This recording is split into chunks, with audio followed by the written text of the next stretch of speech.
Ең тамаша сөз бұл өмірде әке деген.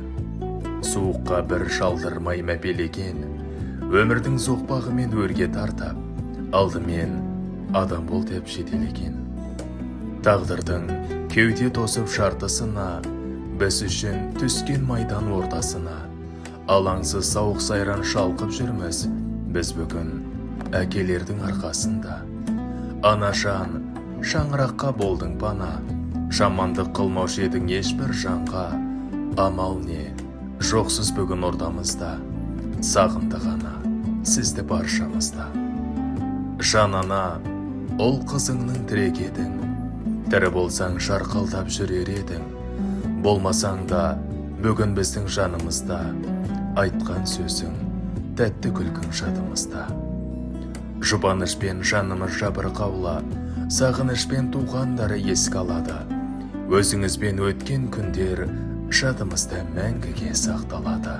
Асқар тау әке, аяулы алтын анашым, жүректе мәңгі өшпестей болып жанасын. Перзентің болып артыңнан ерген мен сенің, жаныма жақын атам болып қаласын.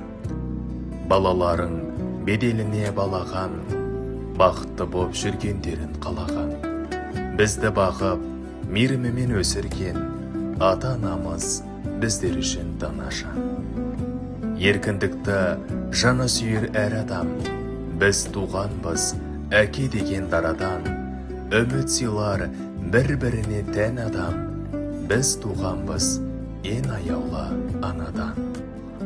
Жалған дүние өте деген сынақпен, бұл фәниде ғұмыр жұмбақ тұрақ кең.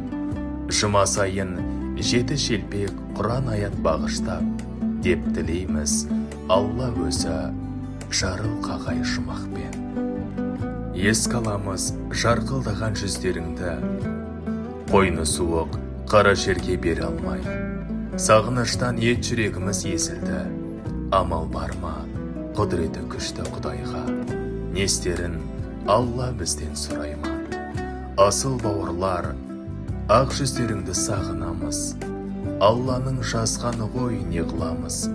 Сонда да ойлап нұр жүздеріңді, туған туыс, дос жарам боп еске аламыз. Алла салды басымызға сынақты, жиі еске алсын деп те жылатты. Қайғымен қызығы көп өмір ай, бірде көтеріп, бірде шығып құлатты.